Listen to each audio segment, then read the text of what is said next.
నా ఫోన్ ఎక్కడ పెట్టాను?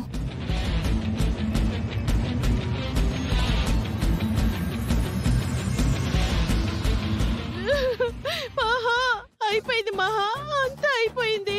కడుపులో ఒకటే నొప్పిగా ఉంది మహా. కాసేపట్లో నేను చచ్చిపోతానేమో మహా.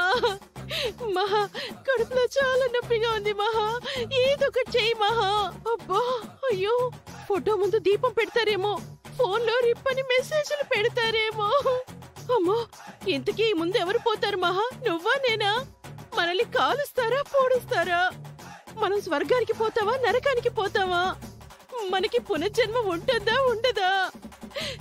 మహా మనం దెయ్యాలు అవుతావా పిశాచాలు అవుతావా? చెప్పు మహా. ఛీ, ఆపు నీ వెదవు గోల. వెంటనే నీ ఫోన్ తీసుకుని గిరికి డాక్టర్కి కాల్ చేయి. నేను జనాకి రామ్కి కాల్ చేస్తాను. ఎందుకు మహా? మన అంత్యక్రియలకు ఏర్పాట్లు చేయడానికా?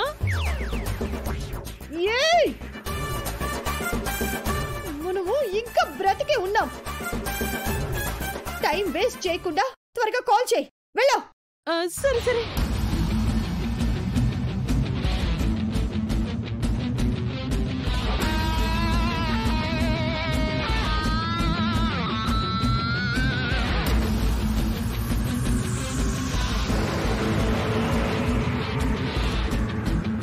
జనారాం వెంటనే బయలుదేరొస్తా అన్నారు. గిరి కూడా వస్తాడా మహా? డాక్టర్కి కాల్ చేసావా? చేశాను మహా. ఆయన డాక్టర్ ఎందుకు? మనకి పోస్ట్ మార్టం చేయడానికా? ట్రీట్మెంట్ చేయడానికే. ఆ సీత కంటే ముందు నువ్వే నన్ను చంపేలా ఉన్నావు. ఇదంతా సీత వల్లే మహా.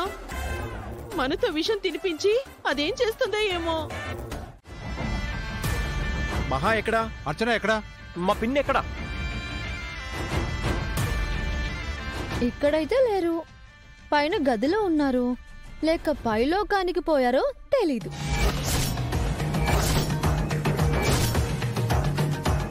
చేసిందంతా చేసి మళ్ళీ ఎలా మాట్లాడుతుందో చూడన్నయ్య. వాళ్ళకేమైనా జరగాలి, అప్పుడు చెప్తావు నీ సంగతి. ముందు పిన్ని వాళ్ళు ఎలా ఉన్నారో పైకి వెళ్ళి చూద్దాం పదండి డాడ్. అన్నయ్య పద.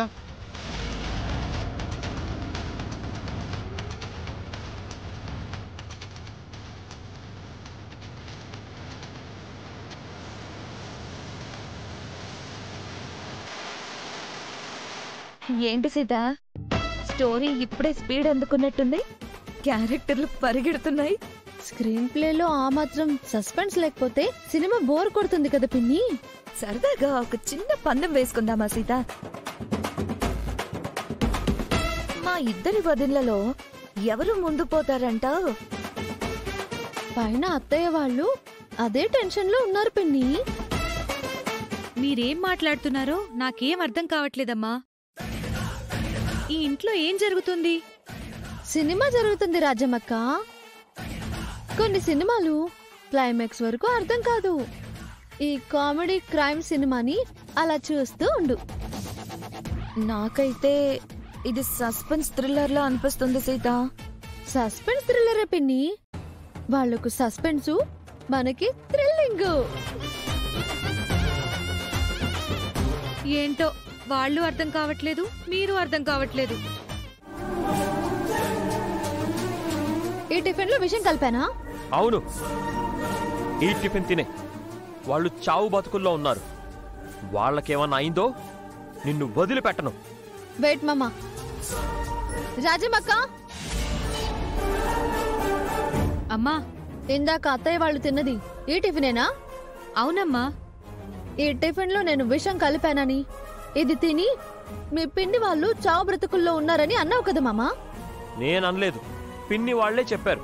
ఓకే మామా, వాళ్ళన్నట్టు ఇందులో విషం కలుసుంటే నువ్వు ఏ శిక్ష వేసినా నేను రెడీ. కానీ ఇందులో విషం లేకపోతే మీ పిన్ని వాళ్ళని ఏమంటావో నీ విజ్ఞతకే వదిలిపెడుతున్నాను.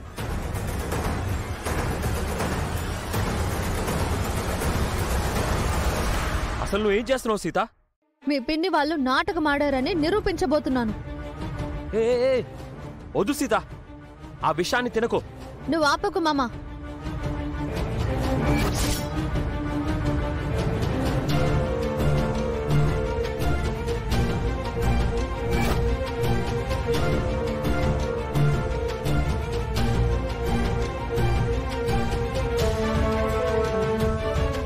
చూసావమ్మా, నీ కళ్ళ ముందే తిన్నాను. ఇందులో విషం ఉందా?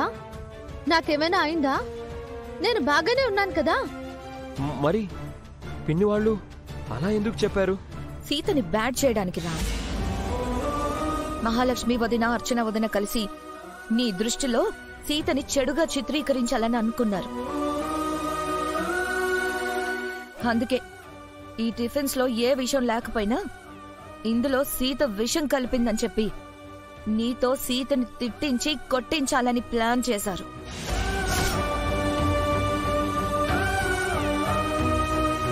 నిన్న అమ్మ నాన్న వాళ్ళు ఇంటికొస్తే ఆ స్వీట్స్ లో విషం కలిపి తెచ్చారని మీ పిన్ని వాళ్ళు అనరాని మాటలని స్వీట్స్ ని బయట పడేయించి మా అమ్మ నాన్నల్ని బయటికి గెంటినంత పని చేశారు.